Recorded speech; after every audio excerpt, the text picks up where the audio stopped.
할렐루야. 예배가 축복입니다. 예배가 특권입니다. 예배가 은혜입니다. 우리 장혜천 전도사님, 우리 한번 격려의 박수, 축복의 박수 얼마나 감사한지요. 네. 우리 전도사님 뵐 때마다 너무 감사해요. 순수하시고요. 하나님의 열정을 향해 나아가신 그 마음이 너무나 감사해요. 그렇죠? 근데 오늘 왜 마지막을 안 읽으셨는지는 잘 모르겠습니다만은요. 네, 혹시라도 이것 때문에 이렇게 뭐라고 그럴까요? 귀에 눌리지. 네? 주보에 없어요? 그렇구나. 네. 근데 주보를 장혜선 전도사님 만드세요. 네. 다시 한번 우리 전도사님께 축복의 박수. 네. 네, 감사합니다. 감사합니다. 오늘 이 예배드림 속에 제가 몇 달 동안 마음속에 품고 기도하는 것 있는데 성령께서 선포하라고 말씀하시네요. 뭐냐 하면은 제가 교회에서 특별히 두 분을 뵈면 너무 감사해요. 우리 성명규 집사님, 박철원 집사님 늘 감사해요. 70이 넘으셨어요.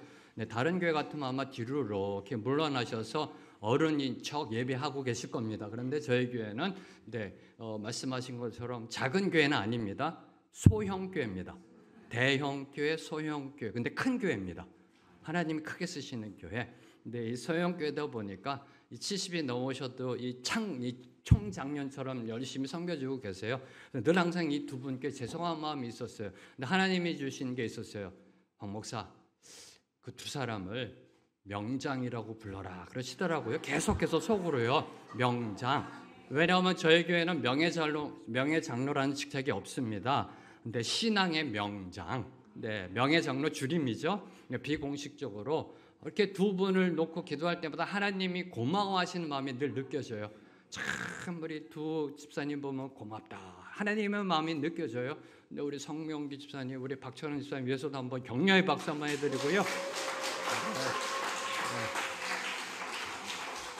오늘부터 비공식적으로 집사님이 아니라 명장님으로 신앙의 명장님, 신앙의 명장님이십니다. 끝까지 주님이 부르시는 그날까지 신실하게 하나님께 쓰임받는 두 명장님 되시기를 주님의 이름으로 축원합니다. 또 하나 감사한 거 오늘 길송예배, 늘 항상 이 길송예배가 기다려져요. 저희 교육자들도 은혜롭게 여러분을 섬기지만 특별히 우리 하영 권사님, 하나님이 세우신 귀한 찬양 사역자입니다. 박수 치고 싶으세요? 그럼 박수. 오늘 기송 예배는 우리 하영 권사님이 섬겨주세요. 얼마나 감사한지요. 가지 마세요. 함께 예배 드리시고요. 언제부턴가 교회에 있어서의 오류, 함정이라고 할까요? 주일 예배, 오전 예배로 끝. 예배 드렸다가 돼버렸어요. 아니요. 성경적은 하나님이 이 구별하신 거룩한 이 주일은 하루 종일 공예배 드리는 겁니다. 하나님 앞에 나와 공예배 드리는 거예요. 오전 예배 드려서 난 예배 드렸다가 아니라니까요. 네, 그래서 공예배, 하루 종일 공예배로 나아가는 게 성경적이고 하나님의 뜻입니다. 네, 그래서 저희 오후 2시에 많은 분들이 함께 이렇게 오셔서 우리 하영 권사님 그 찬양함 가운데 은혜로 들어가기를 소망합니다. 제 개인적인 간증하면 제가 성도 때 신앙의 피크는요, 홍콩에 있을 때 아침 7시부터 애들 데리고 깨어가서 성가대 연습하고 9시 예배 드리고 끝나고 차세대 예배 드리고 끝나고 성도간에 교제하고 성가대 연습하고 집에 가서 좀 쉬었다가 저녁 예배 가는 거 있었습니다. 하루 종일 공예배. 근데 그때가 너무나 은혜로웠고요. 그때가 너무나 은혜로웠고 그때 함께 신앙생활 했던 분과 대화 나누면 그때가 천국이었다고 그래요. 그때가 하루 종일 하나님 앞으로 예배하러 나아가는 거. 월요일 날이 하나도 안 피곤했습니다. 월요일 날. 네. 이게 하나님이 함께 하시는 그 예배의 충만함이라는 겁니다. 얼마나 감사해요. 저희 교회는 딱 2번 있잖아요. 10시 반, 2시. 10시 반, 2시. 네. 그래서 2시 예배, 나는 오전 예배 드렸으니까 끝이 아니라 주일, 하나님이 거룩하신 이 주일은 하루 종일 온 성도가 모여 공예배 드리러 나아가는 것이 하나님의 뜻이다라는 겁니다. 성경적이다라는 겁니다. 오늘 2시 예배, 주님이 어떤 은혜를 예배에 놓으셨는지 소망, 두근거림이 없으세요? 한번 오셔서 주님이 예배하신 그 은혜 누리시는 저와 여러분들에게 선포합니다. 네, 그리고 부족한 종이 이제 이번 주 다음 주 파리 뱀스쿨 섬기러 나아갑니다. 저의 사역함 속에 부족함 없도록 함께 기도해 주시고 갔다 오는 길 안전하게 갔다 올 수 있도록 기도 부탁드리겠습니다. 자, 말씀을 위해 함께 기도합니다. 주님, 오늘도 주님이 예배하신 말씀 앞으로 나아갑니다. 은혜로 임하여 주시옵시고 깨닫게 하시고 깨달은 대로 살아내는 우리 모두가 되게 하여 주시옵소서. 예수님의 이름으로 기도합니다. 아멘. 인간의 보편적인 속성, 저와 여러분의 보편적인 속성 중에 하나가 지능입니다. 지적 능력, 그렇죠? 이 인간만이 있는 속성인데 보편적인 속성입니다. 인지 능력, 지적 능력, 지능. 그래서 사람들은요, 내가 좀 안다라고 생각합니다. 그렇죠? 지적 능력이 있기 때문에요. 전반적인 건 몰라도 이 부분에서 내가 좀 안다, 뭐 이렇게요. 네, 내가 좀 안다라고 생각합니다. 특별히 내가 많이 배우고 많이 경험하면 할수록 많은 것을 알고 있다라고 생각하는 것이 우리 인간의 보편적인 속성입니다. 그런데 실상을 보면 안다고 생각하는 것이 정작 아는 것이 아닐 때가 있습니다. 안다고 생각했는데 정작 아는 것이 아니라는 겁니다. 이에 가장 대표적인 예가 어떤 예가 있을까요? 부부관계예요. 네. 배우자 간에 서로 잘 알고 있다고 생각합니다. 함께 산 지 벌써 30년, 40년 잘 안다라고 생각하는데 가끔가다 놀랄 때 있잖아요. 실상은 모르는 것이 너무나도 많다라는 겁니다. 보지 못한 부분이 있습니다. 생각지도 못한 부분이 불쑥 튀어나올 때도 있다라는 사실입니다. 다시 말해 내가 알고 있는 것, 지금 내가 알고 있는 것이 정답이 아닐 수 있다는 겁니다. 내가 알고 있는 것, 그것이 정답이 아닐 수 있다. 내가 보고 들은 것, 그것이 전부가 아닐 수 있다는 겁니다. 내가 본 것, 들은 것, 그것이 전부가 아닐 수 있다. 내가 보고 싶은 것만 보고 듣고 싶은 것만 들을 수 있다라는 사실입니다. 이러한 경향을 심리학 용어로 확증편향이라고 합니다. 오늘 제목 믿음의 걸림돌 확증편향, 심리학 용어입니다. 확증편향. 그 정의는 이렇게 됩니다. 자신의 견해 내지 주장에 도움이 되는 정보만 선택적으로 취하고 자신이 믿고 싶지 않은 정보는 의도적으로 외면하는 성향이 확증 편향이라고 합니다. 자, 이처럼 믿고 싶은 정보만 받아들이며 기존 신념을 강화하는 확증 편향, 이 확증 편향이 현재 한국 사회 혼돈과 이 혼란의 주범입니다. 지금 현재 우리나라가 겪고 있는 이 위기, 혼란과 무질서, 혼돈의 주범입니다. 이념의 대립, 정치 분열, 좌우의 극단 사회로 치닫게 하는 것이 바로 이 확증 편향이라는 겁니다. 사람들이 이 확증 편향에 빠지게 되는 그 이유, 그 본질적 이유는요, 기존에 내가 가지고 있던 생각과 믿음을 지키기 위함이라고 합니다. 지금까지 내가 생각할 때 이것이 정답이라고 생각했고 이것이 옳다라고 생각한 거, 이걸 지키려고요. 이걸 지키려 하는 인간의 본능적인 속성이 있다는 것입니다. 다시 말해 내가 틀렸다는 것을 인정하기 싫어하는 아직. 그래서 확증 편향으로 나아간다는 것입니다. 왜요? 이걸 바꾸게 되면 이제 내가 틀렸다가 되니까, 여태까지 내가 그렇게도 주장했는데 이걸 틀렸다라고 인정해야 되니까. 네. 내가 틀렸다는 것을 인정하지 않으려는 아집 때문이라고 합니다. 그런데 이러한 확증 편향은 오늘날의 문제만이 아니라는 겁니다. 인류의 역사 속에 늘 항상 있었던 문제라는 것입니다. 왜? 그게 인간의 보편적 속성이니까. 타락한 본성이기 때문에. 자, 예수님 당시에도 유대 사회 기저에 이 확증 편향이 깔려 있습니다. 여러분이 잘 알고 있는 이방인을 향한 유대인들의 확증 편향, 그렇죠?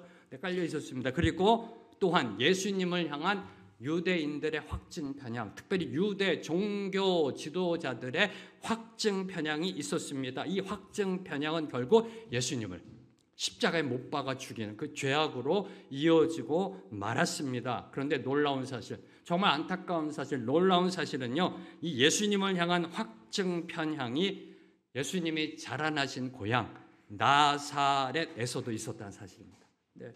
이 고향 나사렛에서도 예수님을 향한 확증 편향이 있었다라는 사실입니다. 이를 보여주는 것이 오늘 말씀입니다. 오늘 말씀은요, 예수님께서 고향 나사렛을 방문하셨습니다. 그런데 나사렛 사람들이 예수님을 배척합니다. 왜요? 확증 편향 때문에. 자, 오늘 말씀 1절 말씀 함께 읽습니다. 시작. 예수께서 거기를 떠나사 고향으로 가시니 제자들도 따르니라. 예수께서 거기를 떠나사로 이제 6장은 시작합니다. 거기를 떠나사, 예수님이 어디를 떠나신 건가요? 한번 여러분의 기억을 생각해 보시기 바랍니다. 지난주에는 우리 이태호 목사님 설교하셨고 그 지지난주 한번 생각해 보시기 바랍니다. 거기를 떠나셨다고 그래요. 예수님이 떠나신 거기는 어디인가요? 거기는 어디인가요? 예수님께서 수많은 무리들이 보고 있는 가운데 12년 된 혈루증 여인을 고치신 곳, 회당장 야이로의 죽은 딸을 소생시키신 곳, 이제 기억이 다시 살아나시는지요? 가버나움, 12년 된 혈루증 여인을 고치신 곳, 그것도 수많은 사람들 앞에서 죽은 회당장 야이로의 딸을 다시 소생시킨 그곳을 가리킨 곳입니다. 거기를 떠났다는 겁니다. 자, 그때 그곳의 분위기는 어떠하였을까요? 12년 된 혈루증 여인을 고치시고요, 죽은 야이로의 딸이 소생됩니다. 그곳의 분위기는 어떠하였을까요? 주님을 향한 열광적인 환호성이 터져나오지 않았을까요? 요새 아이돌 그 인기 저리 가라죠, 그냥. 이 산상수훈에 보면은요, 오병이의 기적을 보면 남자만 5천 명이라고 그랬어요. 남자만 5천 명. 근데 2만 명이 그냥 예수님을 쫓아다니는. 소위 요새 말로 하면 오빠 하고 난리가 났었을 겁니다. 그렇죠? 왜요? 나도 고쳐달라고. 주여, 나도 있습니다. 나도 고쳐주세요. 나도 긍휼의 손으로 만져주세요. 수많은 사람들이 몰려들어서 예수님 제자 붙잡고 예수님 한 번만 만나게 해달라고 제자들마다 만남 청탁이 들어오지 않았을까요? 안 그랬을까요? 안 그랬을까요? 여러분이 이제 아픕니다. 힘듭니다. 그러면 예수님이 계시대요. 예수님 한번 만나려고 하지 않으셨을 것 같아요? 이 열광적인 환호성이 있던 그곳을 떠나셨다라는 겁니다. 그곳을 떠나셨다라는 겁니다. 그리고 나사렛으로 가셨다라고 말씀하고 계십니다. 이것이 기독교의 본질입니다. 이게 기독교의 본질입니다. 다른 세상 종교하고 다른 점입니다. 기독교는 이 세상에서 정착 안주하는 종교가 아니라는 겁니다. 정착 안주하는 종교가 아닙니다. 주님은 사람들의 인기에 편승하여 한 곳에 머무르지 않으셨습니다. 인기 있는 곳에 안주하려 하지 않으셨습니다. 추종자들과 함께 자신만의 왕국을 건설하려 하지 않으셨습니다. 나만의 컴포트 존, 그걸 만들려고 하지 않으셨다라는 겁니다. 이 대목에서 저와 여러분이 주목하는 거, 이번 이 나사렛 방문, 예수님의 나사렛 방문은요, 누가복음 4장에 기록된 방문과는 전혀 다른 사건입니다.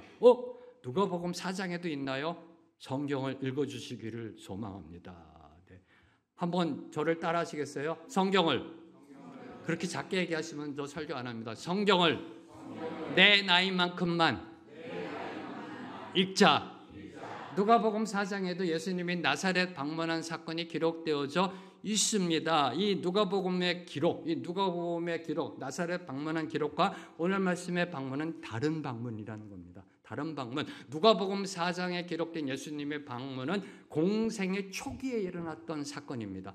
예수님께서 이제 3년 공생애를 시작하는 그 초기에 일어났던 사건이고, 오늘 이 마가복음 6장에 기록된 나사렛 방문은 예수님께서 공생애 하신 지 2년이 지난 시점에 방문하신 사건입니다. 자, 예수님이 2년 전에 나사렛을 방문하셨을 때 누가복음 4장의 기록을 보면 예수님께서 이사야서의 말씀을 가지시고 예수님이 메시아 되심을 선포하셨습니다. 그러자 이 나사렛 사람들이 신성모독이다 하며 예수님을 낭떠러지에 밀쳐 죽이려 하였던 그 사건이 기록된 게 누가복음 4장입니다. 그런데 예수님이 또다시 나사렛을 찾으신 겁니다. 2년이 지난 시점에. 다시 찾으신 겁니다. 왜요? 왜 그러셨을까요? 왜 예수님이 다시 나사렛을 찾으셨을까요? 고향이니까? 부모님 뵈려고? 부모님께 안부 인사 전하려고요? 아니면 지금까지 이 마가복음의 기록을 보면 불철주야 바쁘게 예수님 사역하셨습니다. 잠도 못 주무시고요. 그래서 이 지친 몸을 좀 고향에 와서 추스르기 위해서요. 옛날 친구들도 좀 만나고 사랑방에 모여서 이런 얘기 저런 얘기도 하고 좀 이렇게 지친 몸 추스리고요. 머리도 식힐 겸 좀 쉬려고요. 그럴 거면은 다른 데 가셔야죠. 몰디브 가셔야지. 그럴 거면 왜 자신을 죽이려 했던 그곳으로 가면 안 되잖아요. 2년 전에 자신을 죽이려고 했던 곳으로 가면 안 되잖아요. 그렇잖아요. 왜 가셨을까? 주님이 나사렛을 다시 찾으신 이유는 바로 2절에 있습니다. 2절에 보면요, 회당에서 하나님의 복음을 가르치시기 위함이라는 겁니다. 회당에서 하나님의 복음을 가르치시기 위함이라는 겁니다. 거부와 배척에도 불구하고 한 영혼이라도 더 구원하시려 나사렛으로 다시 들어가신 것입니다. 이 대목에서 여러분이 놓치지 마셔야 됩니다. 저 같았으면 그랬을 거예요. 누가 옆에서 제자들이 주님 그래도 한번 나사렛 방문하셔야죠. 그때 주님은 이렇게 말씀하지 않으셨어요. 거기 희망이 없어. 그때 기억 안 나? 2년 전에 나를 죽이려고 했잖아. 거기 구제불능이야. 말을 도대체 다 들어먹어야지. 이사야서 말씀 갖고 그렇게 선포했는데도 말이야 돌 들었잖아. 거기 희망 없어. 구제불능이야 라고 확증 편향하지 않으셨다는 겁니다. 주님은. 네.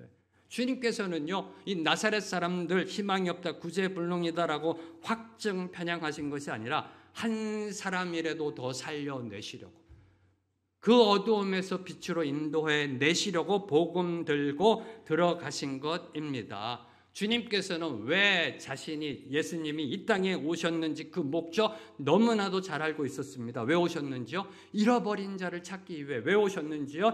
죄인을 찾아 구원하시기 위해 주님이 오셨음을 누구보다도 스스로 잘 알고 계셨습니다.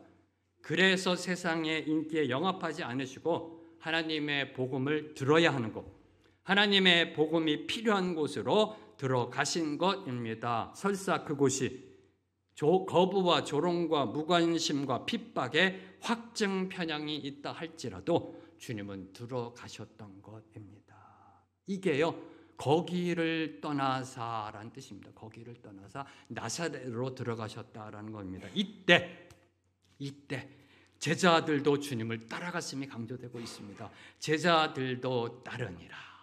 제자들도 따르니라. 전 이 부분을 묵상하면서 너무나 감사했어요. 너무나 감사했어요. 너무나 감사해요. 저와 여러분, 오늘 21세기 살아가는 저와 여러분에게 이 땅 어떻게 살아가야 하는지 보여주는 그 모습이니까. 제자들도 따르니라. 가버나움에 있던 수많은 사람들, 몇 명이나 모였는지는 모릅니다. 수많은 인파가 모였었습니다. 그죠? 수많은 사람들이 몰려 있었습니다. 수많은 무리 중에 예수님을 따라 나선 자들은 오직 제자들 뿐이었다는 겁니다. 제자들 뿐이었다. 예수님께서 이제 인기의 장소를 떠나 나사렛으로 가시니까 누가 팬인지, 누가 제자인지가 드러나는 겁니다. 누가 팬인지, 누가 제자인지. 팬은요, 그냥 그 열광적이 있던 그곳에 머무릅니다. 그냥 그 쇼를 보기를 원해요. 엔터테인먼트, 공연이 이루어지길 다시 원해요. 드라마가 쓰여지길 원해요. 그곳에서요. 또 언제 주님이 오실래나. 그곳에 머물러 있고 제자들만이 주님을 따라갔다라는 것입니다. 제자는 예수님이 가시는 곳, 그곳이 어디든 따르는 자라는 겁니다. 따르는 자. 제자들도 따르니라. 여기서 따르다라는 그 문자적 의미요. 문자적 의미는요, 같은 길에 있다라는 뜻입니다. 이 헬라어 문자적 의미가요, 같은 길에 있다가 따르다라는 그런 원어적입니다. 예수님과 같은 길에 있는 자가 제자라는 겁니다. 예수님과 같은 길에 있는 자, 예수님과 함께 같은 길을 걸어가며 같은 생각을 하고 같은 사역을 행하는 것, 이것이 제자도의 모습이자 주님이 제자를 세우신 목적 중에 하나입니다. 주님이 제자를 세우신 목적 중에 하나, 여러분의 기억을 더듬어 보겠습니다. 마가복음 3장 14절에 보면 주님께서 제자를 세우시면서 이렇게 말씀하셨습니다. 이에 12를 세우셨으니 이는 자기와 함께 있게 하시고 또 보내사 전도도 하며. 왜 주님이 12 제자를 세우셨는지 두 가지의 목적, 마가복음 3장 강해 설교 시간 때 저와 여러분 이미 은혜를 받았습니다. 그렇죠? 문제는 망각했다는 거지. 이게 우리 인간이에요. 전 너무 감사해요. 그러니까 목사가 또 설교할 수 있는 겁니다. 여러분이 한 번 듣고 다 기억하면 제 수명은 금방 끝날 겁니다. 감사해요. 잊어버려 주셔서 고맙습니다. 마가복음 3장 14절에 본 주님이 제자를 세우신 두 가지 목적, 주님과 함께함, 두 번째 보내서 전도도 하고. 이게 바로 주님과 함께함, 이 주님의 목적이 이루어지고 있는 걸 보여주는 게 제자들도 따르니라요. 제자들도 따릅니다. 제자는 주님과 함께하는 거예요. 그리고 또 보내서 전도하선 이제 다음번 말씀이에요. 다음번 말씀. 6장 7절부터 이어지는 말씀. 이게 예수님께서 제자를 세우신 목적이 드디어 일어나고 있음을 보여주고 있는 것입니다. 자, 이제 2절을 보면요. 예수님께서 복음을 전파하시자 나사렛 사람들이 어떻게 반응했는지가 2절에 기록되어 있습니다. 2절 말씀 함께 읽습니다. 시작. 안식일이 되어 회당에서 가르치시니 많은 사람이 듣고 놀라 이르되 이 사람이 어디서 이런 것을 얻었느냐?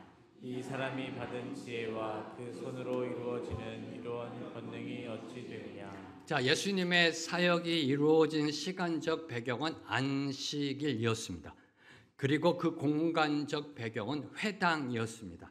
즉 유대인들이 다 함께 모이는 날, 다 함께 모이는 장소에서 천국 복음을 선포하셨던 겁니다. 정면 돌파하셨던 겁니다.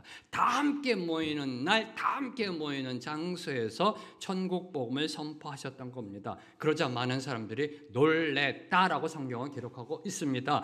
회당에서 가르치시니 많은 사람이 듣고 놀라. 네. 이 역사적인 사실 팩트 앞에 4가지를 함께 먼저 묵상코자 합니다. 자, 첫째, 그럼 언제 놀랬을까요? 저는 갑자기 이 질문이 떠올랐더라고요. 네. 회당에서 가르치시니 많은 사람이 듣고 놀라. 언제 놀랬을까라는 그냥 이런 질문이 뚝 떠올랐어요. 예수님의 가르치심을 다 듣고 놀랬을까? 듣다가 중간에 놀랬을까? 네, 이런 생각이 막 떠오르더라고요. 네, 도중에 감명받아서 놀랬을까? 자, 여기서 회당에서 가르치시니라는 동사, 가르치시다의 이 원어로 볼 때 무슨 뜻이냐면요, 가르치기를 시작하다라는 의미입니다. 가르치기를 시작하다. 따라서 사람들이 놀란 시점은 언제예요? 예수님이 가르치심이 시작된대. 예수님의 가르치심이 시작된대. 이게 말씀의 능력입니다. 이게 복음의 능력입니다. 나사렛 사람들은요, 예수님을 정규 교육도 받지 못한 미천한 몫으로만 알고 있었는데 지혜롭고 권위 있는 말씀을 가르치시자 그 시작부터 놀라움을 금할 수 없었던 것입니다. 그만큼 이 예수님의 가르침은요, 그들이 상상하지 못한 예상 밖의 권능과 권위가 있었던 것입니다. 저는 이 부분을 묵상하면서 개인적으로 이렇게 기도했습니다. 주님, 우리 생명의 길 교회 이 설교 강단이 이 말씀의 능력이 선포되기를 소망합니다. 얼마나 좋아요? 주님의 말씀이 가르침이 시작되자마자부터 놀래요. 은혜가 돼요. 여러분이 성경을 펴서 성경 읽자마자부터 막 은혜 충만함으로 들어가는 겁니다. 그래야지 이 믿을 맛이 나는 거 아니에요? 네. 시간 읽었는데 기억은 안 나고 중간에 졸리고 아이고 이거 통독이니까 억지로 해야 되고 카톡에 읽었다고 또 올려야 되니까 읽고 얼마나 지겨워 이게요. 그렇잖아요. 안 그러세요? 네. 저도 알아요. 성도 때 그렇게 해봤기 때문에 지겹다고요.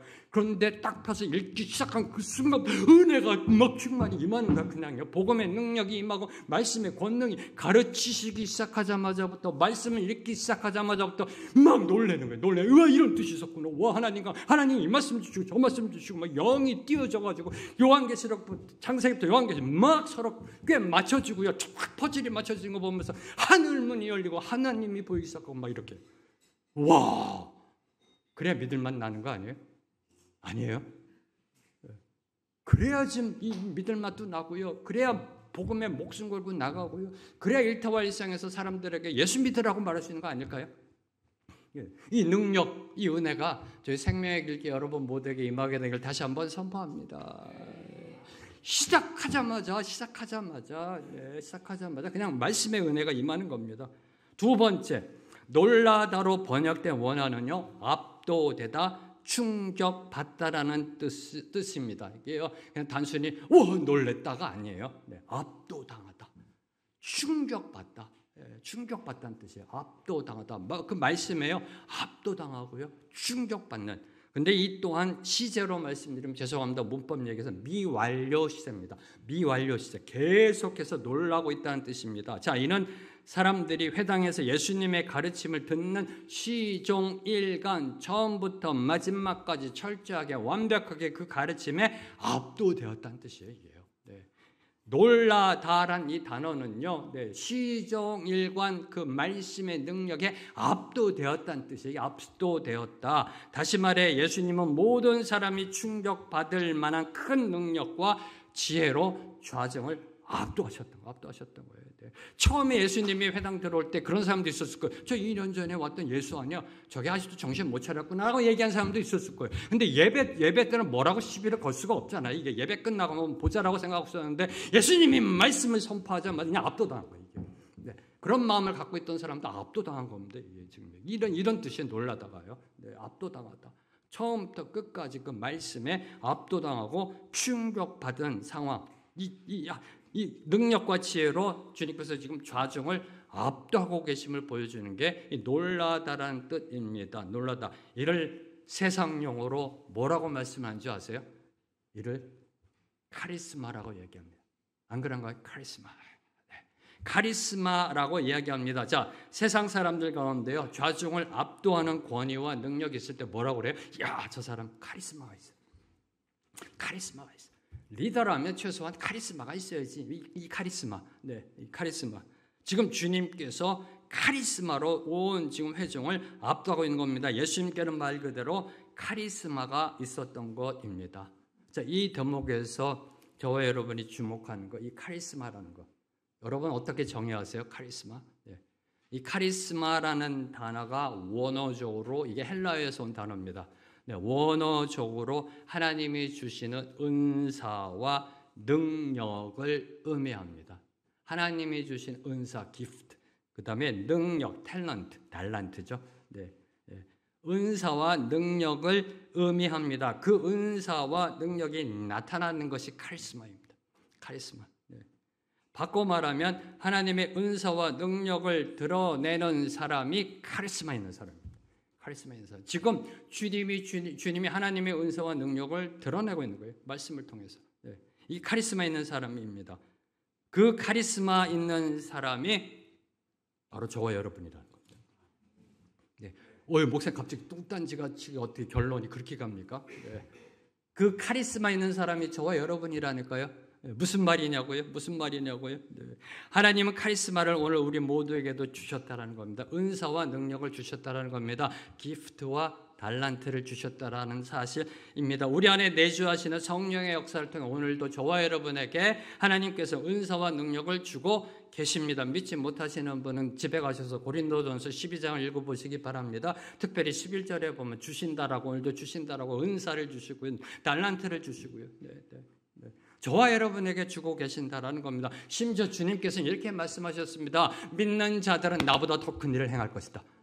주님이 말씀하셨어요. 하나님의 아들이신 그분께서요, 믿는 자들 하나님의 백성 성도는 나보다도 더 큰 일을 할 것이다라고 약속하셨습니다. 그게 저와 여러분이에요. 그게 저와 여러분. 카리스마를 받은 사람들이에요. 준비되셨는지요? 무슨 준비요? 세상을 놀래킬. 세상을 놀래킬 준비가 되셨는지요? 저와 여러분을 통해 세상이 놀라야죠. 왜요? 저와 여러분에게 카리스마가 주어지고 있잖아요. 카리스마가. 기프트, 은사가 주어지고 능력이 주어지고 있다니까요. 그럼 저와 여러분이 가는 그곳에 놀람이 있어야 돼요. 놀람이요. 오늘 예수님을 통해 놀란 나사렛 사람들처럼 여러분의 일터와 일상 가운데 여러분을 보고 놀라야 돼요. 이야, 이렇게 살아야 돼, 삶은. 이야, 이게 진짜 멋있는 인생이다. 이야, 어떻게 이런 가운데서 저렇게 웃을 수 있을까? 와, 이런 어려운 가운데서 어떻게 저렇게 여유가 있을까? 놀래켜야 한다는 게 놀래켜요.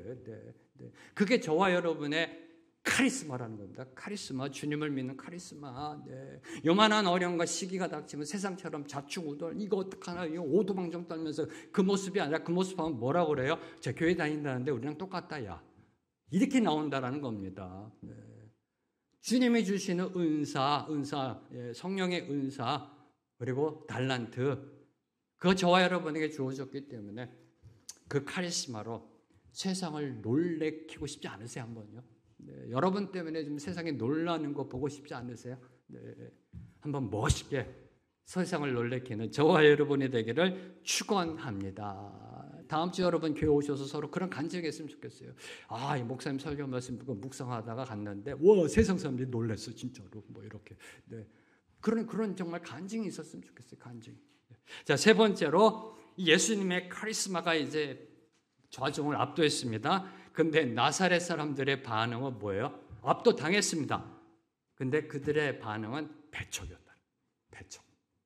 네, 압도당했습니다. 압도당했는데 배척이에요. 3절 보면 예수를 배척한지라. 예수님의 가르침에 대해 듣고 놀랐음에도 불구하고 예수님을 영접하기는커녕 오히려 배척하였던 것입니다. 왜요? 확증 편향. 제가 처음에 말씀드렸던 확증 편향. 네, 자기들이 옳다고 생각하는 그것을 지키기 위해 자기가 틀렸다라는 것을 인정하기 싫은 그 아집 때문에 확증 편향. 다시 말해 내 생각엔 종교. 내 생각엔 종교. 세상은요 내 생각엔 종교예요. 내 생각엔 종교. 세상 사람들은 그 종교를 믿어요. 내 생각엔 종교. 교회 나가시는 분에도요 내 생각엔으로 종교생활 하시는 분이 계세요. 성경 말씀 중에 나에게 필요한 부분만 탁탁탁 끄집어서 읽고요. 교회 방향이 이렇다 그러면 아니야, 내 생각엔 이래, 이게 맞는 거야, 내 생각엔. 종교생활 하는 분들이 계세요. 이게 확증 편향 때문에 나사렛 사람들은 거부한 겁니다. 압도당했습니다. 이게 팩트예요. 근데 거부합니다. 왜요? 확증 편향 때문에. 예수님의 가르침으로 인한 놀람조차도 그들이 가지고 있던 선입견. 이미 알고 있는 사실. 무슨 사실이요? 예수는 목수의 아들이다. 예수는 마리아의 아들이다. 3절 보세요. 마리아의 아들이다. 그들의 형제들 지금 우리가 다 아는 사람들이다. 비천한 출신에 배운 것 하나 없다. 저 예수 옛날에 내가 한번 부탁했을 때 와서 우리 집 문짝 고쳐준 사람이고 우리 싱크대 고쳐준 사람이고 별 볼 일 없는 사람. 그때 내가 물어봤어. 대학교는 어디 나왔냐고. 유치원도 안 나왔대. 이 선입견. 내가 저 예수 꼬맹이부터 잘 알고 있어. 이 선입견. 확증 편향. 이거를 극복하지 못하였던 것입니다. 다시 말해 예수님의 육적 배경, 출신 배경으로 인한 편견에 사로잡혀 걸려 넘어진 것입니다. 이게 배척이라는 단어예요. 이게 배척으로 번역된 헬러어가요, 스캔들이라는 뜻이에요. 스캔들. 요새 소위 영어로 얘기하는 스캔들. 스캔들. 걸려 넘어지다는 뜻입니다. 스캔들이요. 걸려 넘어진 겁니다. 배척이라는 거는 걸려 넘어지다. 예수님에 대한 확증 편향에 사로잡혀 걸려 넘어진 겁니다. 이게 배척이라는 겁니다. 자, 이를 단적으로 드러내는 것이 이 사람이란 단어입니다. 이 사람이 2절에 보면은 이 사람이 어디서 이런 것을 얻었느냐? 이 사람이 받은 지혜와 이 사람이라고 그래요. 예수라고도 안 합니다. 이 사람이라고 예수를 부르고 있어요. 나사렛 사람들은. 이 사람이라고 부르고 있습니다. 자, 이는 주님이요 하나님의 아들 메시아 되심에 대해 전혀 고려조차 하지 않고 있음을 암시하고 있는 겁니다. 지난번 나사렛 방문하실 때 예수님이 메시아이심을 선포하셨는데 전혀 그 말씀을 받아들이고 있지 않아요. 이 사람이라고 얘기하고 있는 겁니다. 예수라고도 안 해요. 얘는 사람이다라는 거예요. 얘는 사람이다. 이 사람이 혹시나 하는 마음도 없었습니다. 혹시나 하는 마음도. 혹시나 예수가 진짜 하나님의 아들일까? 메시아일까? 지난번에 왔을 때 그랬었는데 진짜 그럴까? 이런 것도 없었다는 거예요. 그냥 이 사람이 그냥 그전부터 알고 있던 목수의 아들 마리아의 아들로만 인식하고 있었던 것입니다. 그러니 그들에게 주님의 가르침이요 하나님의 말씀으로 들렸을까요? 하나님의 말씀으로 들렸을까요? 사람의 지혜 정도로만 들렸을 것입니다. 어디서 떠돌아다니다가 저기 누구한테 또 들어가지고 또 머리는 좋은가 봐. 이 말 저 말 잘 섞어가지고 기가 막히게 풀어주네. 뭐 이렇게 생각했을 것입니다. 여러분에게 주님은 어떤 분이신지요? 여러분에게 예수님은 어떤 분이신지요? 정말로요. 여러분에게 한번 질문해 보시기 바랍니다. 예수님은 나에게 누구인가? 예수님의 하나님의 아들 창조주 주권자이심이 믿어지세요? 정말로요? 예수님이 나에게 누구인가가 정말 한번 묵상해 보시기 바랍니다. 예수님을 어떤 존재로 받아들이냐에 따라 이 말씀의 의미가 달라집니다. 주님을 어떤 존재로 여러분이 받아들이냐에 따라 이 하나님의 말씀이 달라진다니까요. 달라지게 돼 있어요. 예수님을 누구로 받아들이느냐, 하나님의 아들 메시아냐, 아니면 이 사람이냐, 그거에 따라 하나님의 복음이요 내가 복음이 됩니다. 내가 복음. 내가 복음이 되어버린다니까 이 하나님의 말씀이요. 자, 인간은요 인간은 그 누구나 예외 없이 마음속에 두 마리의 개를 키운다고 합니다. 요새 보면은 반려견을 키우죠. 애완견인데 이제 반려견이라는 단어를 씁니다.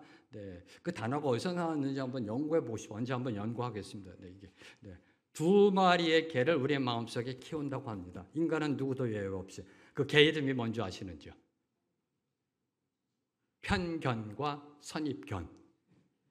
두 마리의 개를 키운다고 합니다. 이 편견과 선입견. 이 두 마리의 개는요, 확증 편향의 충견들입니다. 이 편견과 선입견은요, 확증 편향의 충견들이에요. 이 두 마리의 개는요, 어떤 일이 생기게 되잖아요. 오로지 자신의 생각과 경험에 비추어서 지저듭니다. 막 지저댑니다. 상황을 제대로 판단하려 하더라도요, 마음속에서 지저대는 이 두 마리의 개 때문에 바른 결정을 내리기가 쉽지 않아요. 색안경을 끼게 되고요, 고정관념의 아집을 부리게 됩니다. 그렇잖아요.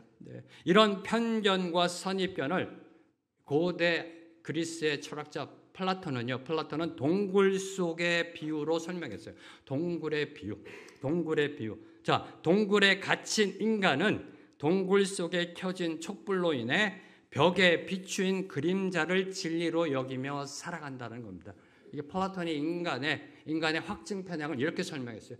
저와 여러분이 만약에 동굴 속에 갇혀서 산다고 생각할 때 촛불 하나 켜놓고 이쪽에서 바라볼 때 동굴 속에 비친 그림, 이쪽에서 바라볼 때 그 비친 그림 다릅니다. 이 면에 따라.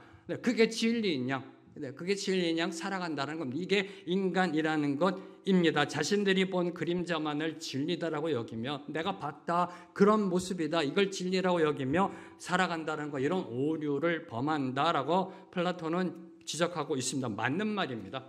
벽에 비친 그림자를 보고 그것이 진리인 양, 사물의 실체인 양 생각하며 살아가는 것이 이 세상의 삶이라는 겁니다. 이 세상의 삶. 내가 안다고 생각하는 것이 진리인 양 살아가는 것이 이 세상입니다. 이 세상. 지금까지 내가 살아오면서 경험했던, 내가 본 그것, 내가 안다고 생각하는 것, 그것이 진리이다, 그것이 본질이다라고 생각하며 사는 것이 이 세상의 삶이라는 것입니다. 자, 그러면요, 이 질문을 던져죠. 그럼 어떻게 하면 이 두 마리의 개를 제거할 수 있을까? 두 마리의 개를 잠잠하게 만들 수 있을까? 쫓아버릴 수 있을까? 그 입마개를 어떻게 하면 할 수 있을까? 이 두 마리의 개, 편견과 선입견의 두 마리의 개를 어떻게 하면 쫓아버릴 수 있을까? 여러분은 어떻게 생각하세요? 또 한 마리의 개를 데리고 오면 됩니다. 또 한 마리의 개. 그 답은 백문이 불여일견.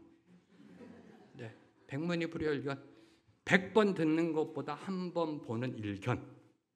이것밖에 방법이 없습니다. 주님의 말씀을 100번 듣고 나사렛 사람들처럼 놀라고 압도당하는 것보다 주님을 한 번 보면 됩니다. 일견. 주님을 육의 눈이 아니라 영의 눈으로 보기만 하면 됩니다. 딱 한 번만으로도 충분합니다. 주님을 보면 됩니다. 주님이 하나님의 아들 되심을 보면 됩니다. 일견.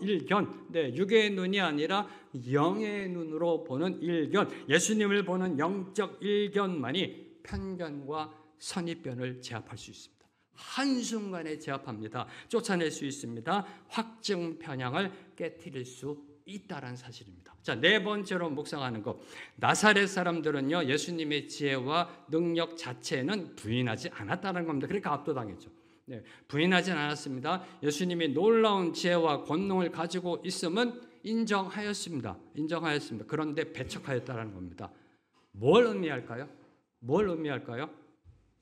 예수님을 인정하면서도, 하나님의 말씀을 인정하면서도 얼마든지 불신앙인이 될 수 있다라는 두려운 사실로 귀결되는 겁니다.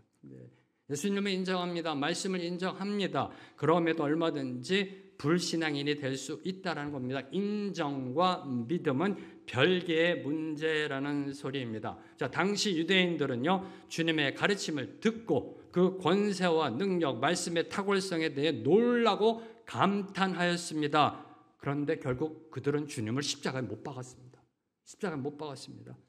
자, 예수는 훌륭한 선지자다. 그 능력은 위대하며 그 가르침 또한 윤리적으로도 뛰어나다라고 인정하면서도 예수를 진정한 메시아로 받아들일 수는 없다라고 말한 사람들이 바리새인이었고 서기관들이었습니다. 네, 성경학자들. 수많은 사람들이 예수님의 가르침에 매료됐습니다. 압도당했습니다.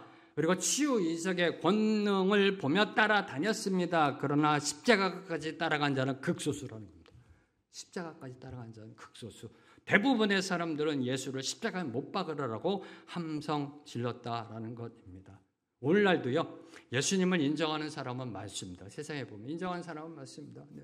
안 믿는 분에게 제가 전도하기 위해서 하면요, 예수 인정한다라고 그래요. 훌륭한 분이라고 그래요. 네, 위대한 성인이다. 기독교를 창시한 탁월한 종교인이다. 그리고 이 세상의 약자의 권위를 세운 사회혁명가이다. 이런 분들이 있음으로 인해서 이 나라가, 이 세상이 이만큼 좋아진 것이다. 2000년 전에 그 여인들을 향해, 약자들을 향해, 창녀들을 향해, 이 정말 세상에 소외된 자들을 위해 와, 정말 이 혁명적인 그런 보살핌과 사랑으로 인정합니다.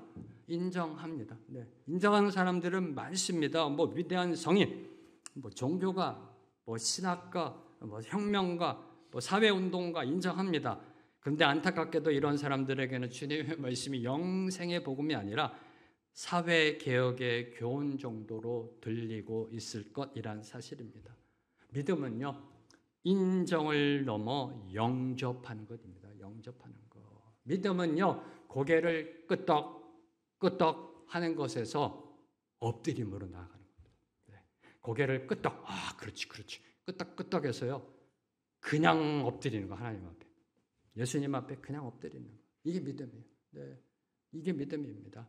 네. 고개를 끄덕끄덕 해야죠. 네. 이해가 돼야죠. 인정해야죠. 이걸 넘어서 이제 그냥 엎드리는 거. 오, 주여 하면서 엎드리는 거. 이걸로 나아가야 한다는 겁니다. 이 영접함의 걸림돌이 되고 있는 것이 바로 확증 편향임을 오늘 말씀을 보여주고 있는 겁니다. 자, 이제 4절을 보면 예수님의 고향 사람들에게 배척을 받으신 그 이유를 이렇게 설명하고 계십니다. 4절 말씀 함께 읽습니다. 시작. 예수께서 그들에게 이르시되 선지자가 자기 고향과 자기 친척과 자기 집 외에서는 존경을 받지 못함이 없느니라 하시며. 자, 이는 당시 헬라 세계와 유대인들에게 보편적으로 알려져 있던 격언, 오늘날 말하면 격언, 세상 격언을 인용하시며 고향 나사렛 사람들이 왜 예수님 자신을 배척하였는지 그 이유를 설명하신 것입니다. 그 이유를요. 네. 자, 그렇다면 왜 이런 역설적인 상황이 일어난 것일까요? 왜 이런 역설적인 상황이 벌어지는 것일까요? 자, 다시 말하면 누구보다도 더 환영하고 따뜻하게 맞아야 할 고향 사람들이 예수님을 배척한 이유가 무엇일까요? 네. 플랜카드 딱 적어놓고요. 네. 와, 금이 환영하면서 예수를 이렇게 해야 되는 거 아닌가요? 고향 사람들이니까. 네. 근데 왜 이런 배척하는 이유가 무엇이었을까? 네. 이에 대하여 세상 속담이 답하고 있습니다. 세상 속담. 친밀함은 경멸함을 낳는다라는 서양 속담입니다. 친밀함은 경멸함을 낳는다. 가까워질수록 상대방에 대한 존중이나 예의가 줄어들고 무례해지기 쉽다는 의미입니다. 무례해지기 쉽다. 그럼 왜 그럴까요? 왜 그럴까요? 네. 가까워지면 가까울수록, 가깝게 지내면 가깝게 지낼수록 그 사람은 어떻게 생각해요? 잘 안다고 생각합니다. 잘 안다고 생각하며 그 확증 편향의 고정관념으로 바라보기 때문입니다. 그렇잖아요. 네. 사람들은요, 나사렛 사람들은 예수님을 매우 잘 알고 있다라고 생각하고 있었습니다. 네, 아주 잘, 많이 알고 있다라고 생각했습니다. 그런데 그것이 예수님을 가장 잘 알지 못하게 만드는 걸림돌이 되었던 것입니다. 내 생각 안에 오류죠. 내 생각 안에 함정입니다. 저는 이 부분을 묵상하다 문득 눈에 들어온 말이 있었습니다. 네, 문득 눈에 들어온 말. 제가 전공이 경제 금융 쪽이잖아요. 네, 20세기 경제학자 조셉 슌페터라는 사람이 하신 말씀이에요. 경제학자 슌페터가 하신 말씀. 창조적 파괴 없이는 발전은 없다. 유명한 말씀을 남기셨어요. 슌페터라는 경제학자가요. 20세기 경제학자. 창조적 파괴 없이는 발전은 없다. 자, 이거는요, 경제 발전은 낡은 것을 파괴하고 새로운 것을 창조하는 과정, 즉 창조적 파괴를 통해 이루어진다는 의미입니다. 맞는 말입니다. 맞는 말입니다. 네. 낡은 구습에 갇혀 있으면요, AI를 품을 수가 없습니다. 이 세상이요. 어떻게 AI를 품어요? 네. 네. 네. 여기서 멈춰야지. 갑자기 관세 얘기하고 싶어가지고 네. 멈춰야 됩니다. 네, 네, 네. 그러니까 이 낡은 경제 체제를 부숴야 새로운 경제 질서를 담을 수 있는 겁니다. 맞잖아요. 네. 이 슈페터 경제학자가 주장한 게 이겁니다. 창조적 파괴 없이는 발전은 없다. 경제 발전이라는 것은 늘 항상 낡고 구습의 경제 체제를 부수고 새로운 경제 질서를 만들어감 속에 맞잖아요. 네, 맞잖아요. 네, 산업혁명부터 시작해서 근본이제를 거쳐서 지금 자유민주주의, 자본주의세로 흘러가는 거 보면은 경제 이데올로기에 창조적 파괴가 있어 왔다는 겁니다. 맞는 말입니다. 네, 신앙도 마찬가지잖아요. 신앙도, 네, 신앙도. 성경도 뭐라고 그래요? 옛사람에서 새사람으로. 옛사람에서 새사람으로. 옛사람의 파괴 없이는 새사람의 발전이 없습니다. 죽었다 깨어나도 없습니다. 옛사람이 죽어야 새사람이 삽니다. 편견과 선입견의 고정관념을 깨트리지 않는 한 절대로 진리를 볼 수 없습니다. 이 고정관념의 확증 편향이 산산조각 깨져야 하늘의 음성이 들리기 시작합니다. 주님이 오늘 이 세상 가운데 섭리하시는 그 일하심이 보이기 시작합니다. 그리고 오늘 나를 주님이 어디로 인도하시는지 그 길이 보이기 시작한다라는 것입니다. 바로 이 옛사람의 모습을 산산조각 낼 때, 말씀으로, 하나님의 말씀으로 창조적 파괴를 이룰 때 신앙의 성장과 성숙으로 나아간다라는 것입니다. 자, 이제 나사렛 사람들이 예수님을 존경하기는커녕 그 배척한 그 결과는 5절입니다. 5절 말씀 보면 거기서는 아무 권능도 행하실 수 없어 다만 소수의 병자에게 안수하여 고치실 뿐이었고. 네, 신학자로서 가장 마음이 불편한 구절 중에 하나입니다. 왜 이렇게 해석했을까? 왜 이렇게 번역해 놓았을까? 어떤 뉘앙스가 느껴지세요? 거기서는 아무 권능도 행하실 수 없어. 예수님이 권능을 행하실 수 없는 분인가요? 네. 왜 번역을 이렇게 했을까? 마음이 불편해요. 네. 그러면 이 권능이 없으셔서 몇 명밖에 이게 못 고치셨던 그런 의미로 들릴 수가 있다는 건데, 이 원어를 보면, 헬라어 원어를 보면 이런 뜻입니다. 예수께서 몇몇 병자만 안수하여 치료하신 것을 제외하고는 거기에서는 아무 권능도 행하지 않으셨다는 의미입니다. 몇몇에게는 하나님의 치유의 은혜를 베푸셨지만 그 외에는 아예 권능을 행하지 않으셨다는 그런 의미입니다. 자, 그럼 왜 주님은 제한적인 권능, 극소수만 치유하시는 권능만 행하셨던 것일까요? 교심해서, 분해서 2년 만에 또 이렇게 찾아왔는데 생각해서 말씀을 받아들이는커녕 배척하니까 괘씸해가지고요. 그래, 니들 한번 혼나봐라. 내가 너희한테 내가 은혜를 베푸나 봐라. 소원에 장을 뒤진다. 속상했어요? 상처받았어요? 왜 그러셨을까요? 왜 스스로 권능을 자제하셨을까? 제한하셨을까? 이에 대해 오늘 말씀의 병행 구절인 마태복음 13장 58절이 대답합니다. 마태복음 13장 58절 말씀 함께 읽습니다. 시작. 그들이 믿지 않음으로 말미암아 거기서 많은 능력을 행하지 아니하시니라. 그들이 믿지 않음으로 말미암아 거기서 많은 능력을 행하지 아니하셨다라는 겁니다. 문제는 어디에 있었습니까? 나사렛 사람들의 믿지 않음에 있었다는 겁니다. 그들의 불신앙이 예수님께서 능력을 행하지 않으신 원인이었던 것입니다. 사람들의 불신으로 인해 권능의 역사가 일어나지 않았던 것입니다. 예수를 믿으시는지요? 네. 그 믿음에 주님의 권능이 비례한다라는 겁니다. 저는 요새요, 저희 교회 어느 자매님만 생각하면 막 눈물이 너무 기쁘고요, 막 그래요. 네. 지병이 갖고 계시는데 얼마 전에도 그걸로 인하여 병원에 입원해야 하는 그런 상황인데 저한테 전화해서 같이 기도하고, 그리고 이 자매가 얘기해요. 교회에서 찬양하는 게 그렇게 좋다고. 찬양하는 게 너무 좋대요. 교회에 와서 찬양하는 게. 네. 그래서 병원에 가서 체크했는데요. 네. 와, 원래대로 하면 병원에 입원하셔야 되는데 주님이 역사하셔서요. 네. 그 수치가 올라갔어요. 수치가 올라갔어요. 저는 믿습니다. 믿습니다. 주님께서 이끄시고 인도하실 겁니다. 그 자매의 믿음에 따라 네, 하나님께서 이끄실 거예요. 이끄실 거예요. 하나님의 권능의 역사를 방해하는 것은 우리의 믿음 없음이라는 겁니다. 믿음 없음, 네, 믿음 없음. 그들이 믿지 않음으로 말미암아 거기서 많은 능력을 행하지 아니하시니라. 예수님을 거부하고 불신한 곳에는 하나님의 구원 역사가 일어날 수 없음을 분명히 저와 여러분에게 교훈하고 있습니다. 여러분은 주님을 어느 정도까지 믿고 계시는지, 목숨 걸고 믿고 계시는지, 올인하는 믿음으로 나아가고 계시는지, 예수님이 하나님의 아들 되심을 진짜로 믿고 계시는지요. 네, 이 부분입니다. 하나님의 아들이시고 창조주시고 오늘도 우리를 다스리신 절대 주권자이심을 믿고 계시는지요. 네, 그 뭐가 두려우세요? 뭐가 염려되세요? 뭐가 불안하세요? 기도 안 하면 걱정해야 되죠. 기도하는데 뭐가 걱정되세요? 네. 여러분의 가정에 아무런 변화가 없습니까? 자녀들의 문제가 풀리지 않나요? 주님 못 믿으세요? 믿지 않음에 있다는 겁니다. 믿지 않음에. 주님이 하나님의 아들이시라면서요. 주님이 창조주라면서요. 주님이 주권자라면서요.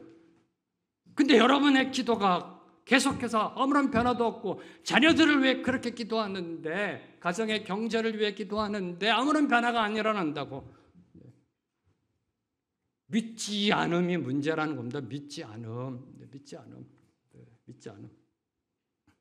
기억하십시오. 확증 편향.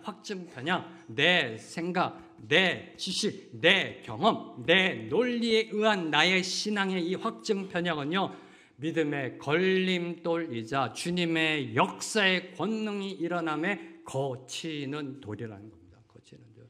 믿음의 걸림돌이자 권능의 역사함에 거치는 돌입니다. 오늘 저와 여러분, 우리 모두요, 회당장 야이로가 딸의 치유를 소원하며 주님 앞에 무릎 꿇었던 것처럼 회당장의 처신, 그 명예, 모든 것들 체면 다 내려놓고 그냥 바짝 엎드렸던 것처럼 12년간 혈루증 앓던 여인이 주님의 옷깃에 손을 대었던 것처럼 믿음으로 나아가게 되기를 선포합니다. 이런 믿음으로 나아갈 때 주님의 때 주님의 역사가 일어날 줄로 믿습니다. 오늘 말씀 맺겠습니다. 신앙생활의 출발점은 믿음입니다. 그렇죠? 신앙생활의 출발점은 믿음입니다. 믿음이 건강해야 우리의 삶이 건강하고, 믿음이 거룩해야 우리의 삶이 거룩하고, 믿음이 순수해야 우리의 삶이 순수합니다. 그 믿음의 걸림돌 되는 것 중에 가장 위험한 것이 확증 편향. 세상 것에 의한 확증 편향뿐만 아니라 종교적인 확증 편향, 심지어 나의 신앙적 경험에 의한 확증 편향. 이 확증 편향이라는 겁니다. 영의 눈이 아닌 육의 눈으로 보는 확증 편향. 내 생각, 내 경험, 내 지식으로 이해하고 판단하는 내 생각엔 확증 편향. 이 시간 우리 모두 나의 확증 편향을 보게 되기를 소망합니다. 이걸 봐야 내려놓죠. 나의 확증 편향을 보고 그 확증 편향을 향해 창조적 파괴가 일어나게 되기를 선포합니다. 창조적 파괴가 일어나 신앙의 성장과 성숙을 이루는 저와 여러분이 되기를 소망합니다. 함께 찬양하며 나아갑니다. 주님, 제 마음이 너무 둔해서 주님을 볼 수 없습니다. 주님, 제 마음이 너무 둔해서 주님을 볼 수 없습니다. 이 땅에 속하여 이 땅만 보다가 이 땅에 속하여 이 땅만 보다가 이게 늘 문제입니다. 주님 손을 놓쳤습니다. 나는 나그네로 왔는데 주와 함께 되었나. 나는 청지기인데 언제부터 내 삶의 주인이 되어버렸나. 선포합니다. 믿음이 없이는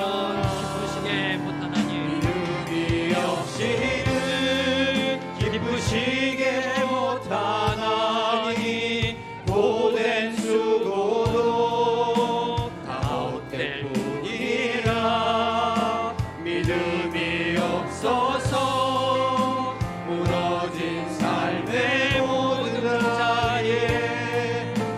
다시 주님을 기다립니다. 주님, 제 마음이 너무 둔해서 주님, 오늘 주님을 보게 하여 제 주시옵소서. 마음이 너무 영의 눈으로 보게 하옵소서. 영적 질견이 일어나게 하옵소서. 볼 수 없습니다. 이 땅에 속하여 이 땅만 보다가 이 땅에 이게 우리의 현실입니다. 속하여 이 땅만 보다가 주님 손을 놓쳤습니다. 주님 손을 놓쳤습니다. 나는 나그네로 왔는데 왜 나는 나그네로 왔는데 왜 주저앉게 되었나. 나는 정직인데 언제부터 내 삶의 주인이 되어버렸나. 선포합니다. 믿음이 없이는 하나님을 기쁘시게 못하나니 고된 수고도 다 헛된 뿐이라.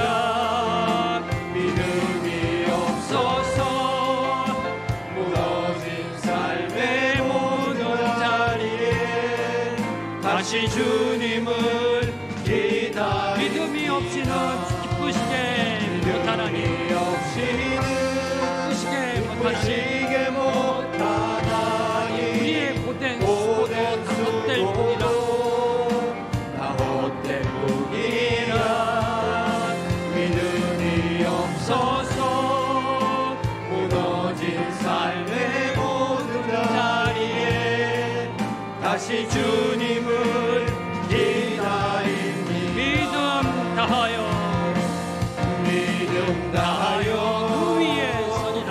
그 위에 서리라. 하나님의 나라는 무너지지 않으리. 하나님의 나라는 무너지지 않으리. 믿음 다하여 그 나라 세워가니라. 주님 곧 오실 때 믿음 다하여 그 위에 서리라. 믿음 다하여 그 위에 서리라. 하나님의 나라는 무너지지 않으리. 믿음 다하여 그 나라 세워가니라. 그 나라 세워가니 곧 오실 때까지 주님 믿음 다하여 그 위에 서리라. 믿음 다하여 그 위에 서리라. 그 위에 서리라. 하나님의 나라는 무너지지 않으리. 하나님의 나라는 무너지지 않으리. 믿음 다하여 그 나라 세워가리라. 주님 곧 오실 때까지. 주님, 오늘도 믿음으로 이끌어 주심에 감사합니다. 문제는 우리의 믿음에 있습니다. 주님, 우리가 입술로는 예수님이 하나님의 아들이시여 창조주시여 주권자이심을 아멘으로 고백하면서도 삶의 모습에 있어서는 믿음 없는 자처럼 염려와 걱정과 불안 가운데 살아가는 우리의 모습 있는 그 모습 그대로 내려놓습니다. 주님, 우리의 삶 가운데 임재하여 주시어서 믿음 다하여 굳게 서리라, 이 찬양이 우리의 삶이 되게 하여 주시옵소서. 주님을 보게 하여 주시옵소서. 영적 눈이 띄어져서 주님을 봄으로 주님을 따라가는 인생 살아내게 하여 주시옵소서. 우리에게 허락하신 이 한평생 남은 여생 한번 멋지게 제대로 살아내는 우리 모두가 되게 하옵소서. 세상을 놀래키는 인생 살아가는 우리 모두가 되게 하여 주시옵소서. 예수님의 이름으로 기도합니다. 아멘. 아멘. 이제 다 함께 일어나셔서 주님 앞에 봉헌하시겠습니다.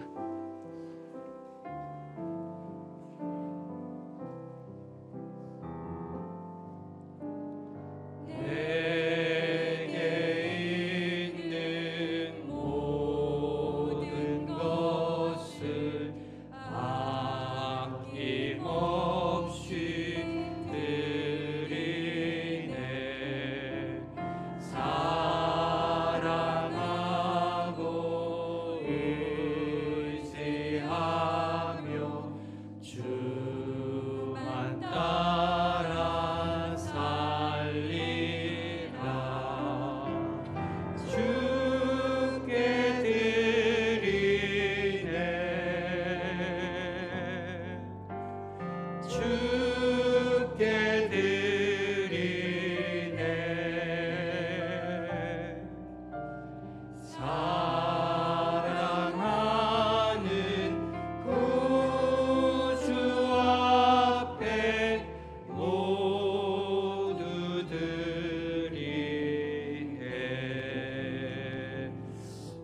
우리 찬양의 고백처럼 모두 다 주님께 드립니다. 우리 인생도 물질도 생명도 주님께 드립니다. 주님, 오늘도 주님의 자녀로, 믿음의 자녀로, 제자로 불러주신 그 은혜 감사하여 우리에게 허락하신 물질의 축복 중의 일부를 다시 주님께 올려드립니다. 주님, 예물이 올려드려짐 속에 내 것이라는 단어 내려놓게 하옵소서. 모든 것이 주님의 것임이 감사함으로 고백되게 하여 주시옵소서.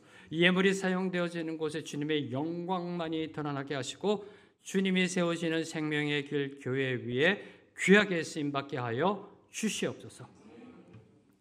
이제는 우리 주 예수 그리스도의 은혜와 하나님 아버지의 무한하신 사랑과 성령님의 교통하심이 오늘 주신 말씀 붙잡고 주님의 제자들처럼 믿음으로 주님을 따라가는 삶 살기로 결단하는 주님의 모든 백성들 위해, 주님의 모든 교회와 선교사님들과 이 나라 이 민족 위에 지금부터 영원토록 함께 하시길 간절히 축원합니다.